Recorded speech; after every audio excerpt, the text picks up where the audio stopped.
ایک شخص نبی کریم صلی اللہ علیہ وآلہ وسلم کے پاس آیا اور کہا، یا رسول اللہ، فلاں شخص نماز لمبی پڑھاتے ہیں، اس لیے میں جماعت میں شامل نہیں ہو سکتا، کیونکہ میں دن بھر اونٹ چراتا ہوں اور کام کرتا ہوں اور تھک کر چور ہو جاتا ہوں اور طویل قرات سننے کی طاقت نہیں رکھتا۔ راوی فرماتے ہیں کہ اس دن میں نے نبی پاک کو وعظ کے دوران اتنا غضبناک دیکھا۔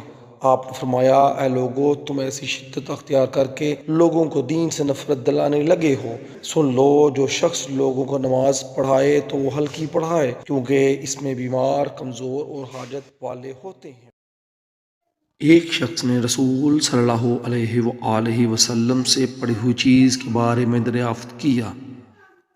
آپ نے فرمایا، اس کا بندھن پہچان لے، یا فرمایا کہ اس کا برتن اور تھیلی پہچان لے، پھر 1 سال تک اس کی ساخت کا اعلان کرواؤ، پھر اس کا مالک نہ ملے تو اس سے فائدہ اٹھاؤ، اور اگر اس کا مالک مل جائے تو اس کو واپس سونپ دو۔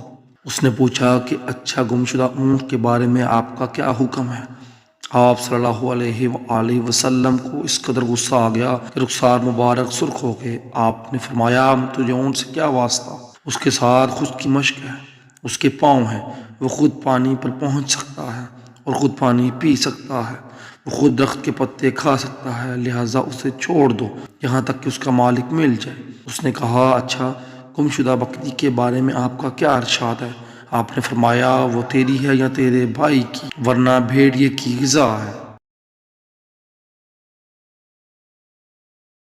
رسول صلی اللہ علیہ وآلہ وسلم سے کچھ ایسی باتیں دریافت کی گئیں کہ آپ کو برا لگا، اور جب اس قسم کے سوالات کیے تو آپ کو غصہ آ گیا۔ پھر آپ نے لوگوں سے فرمایا، اچھا، اب مجھ سے جو چاہو پوچھ لو۔ تو ایک شخص نے دریافت کیا کہ میرا باپ کون ہے؟ آپ صلی اللہ علیہ وسلم نے فرمایا، تیرا باپ حذاف ہے۔ پھر دوسرا آدمی کھڑا ہوا اور اس نے پوچھا، یا رسول اللہ، میرا باپ کون ہے؟ آپ نے فرمایا، تیرا باپ سالم شیبہ کا آزاد کردہ غلام ہے۔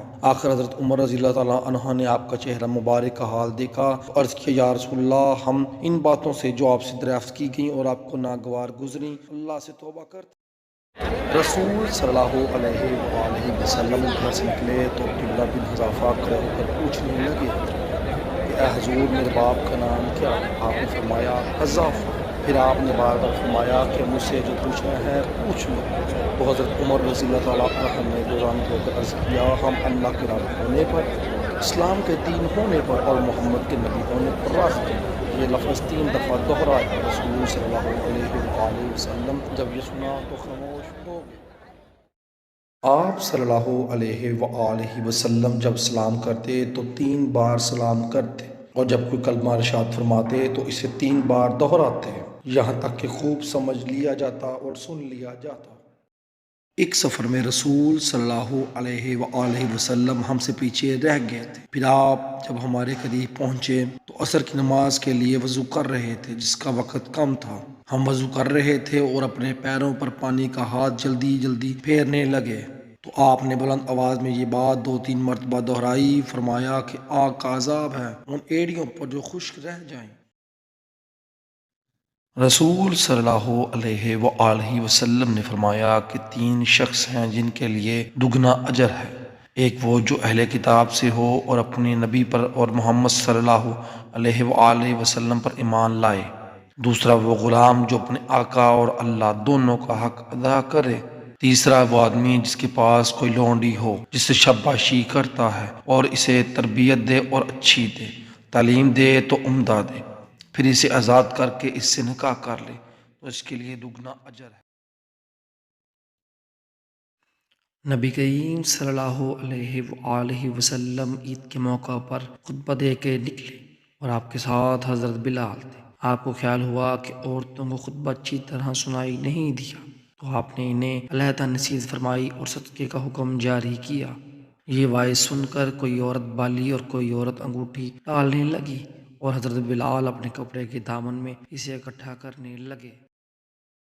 آپ صلی اللہ علیہ وآلہ وسلم نے فرمایا کہ اللہ تعالیٰ علم کو اس طرح نہیں اٹھا لے گا کہ اس کو بندوں سے چھین لے، بلکہ وہ پختہ کار علماء کو موت دے کر علم کو اٹھائے گا، حتیٰ کہ جب کوئی عالم باقی نہ رہے گا تو لوگ جاہلوں کو سردار بنا لیں گے، ان سے سوالات کیے جائیں گے اور وہ بغیر علم کے جواب دیں گے، اس لیے خود بھی گمراہ ہوں گے اور لوگوں کو بھی گمراہ کریں گے۔